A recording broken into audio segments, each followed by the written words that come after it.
we're going to look at the man by the pool of Bethsaida.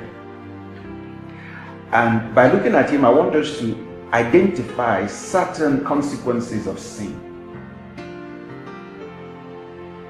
that you need to pay attention to, and why you must not have sin in your life.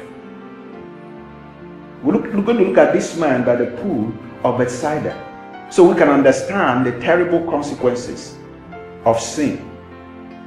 Let's go to John, back to John chapter 5. John chapter 5.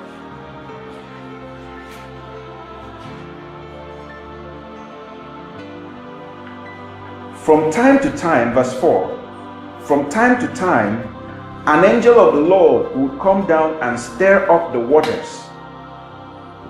The first one into the pool after each such disturbance would be cured of whatever disease he had. So what happened in this place was that it was a pool, and there were a lot of sick people around there. There were blind people, maybe there were people with malaria, maybe there were people with skin diseases, and there was that pool. There were so many of them. Now every now and then an angel of God will come down from heaven and turn the water, sort of like activate it with the power of God. And then the first person to jump into the pool, whatever disease you have, would leave. You will be cured immediately. That was what was happening there. If you were the first to get into that pool, right after it had been turned by the angel, you get healed. But this man, he couldn't get into the water. Actually, he told Jesus that while I'm trying to get in, somebody gets in ahead of me. Jumping into the water was not enough to get healed.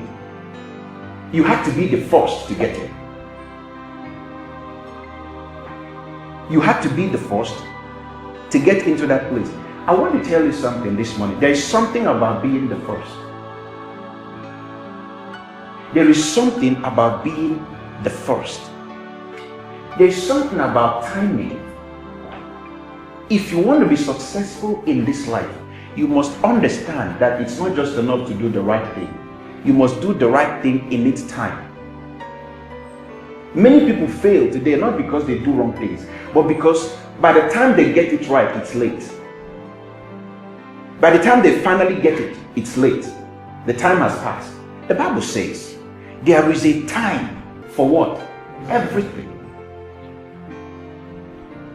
I want you to know that there's a time to get married. There's a time to graduate from school. There's a time to achieve a certain level of financial success. There's a time to fulfill certain dimensions of your mission on earth. There's a time for everything. What sin does is sin makes you miss the time. The first consequence of sin, I want to point out from the life of the man by the pool of Bethsaida, is that it attacked him and prevented him from being the first.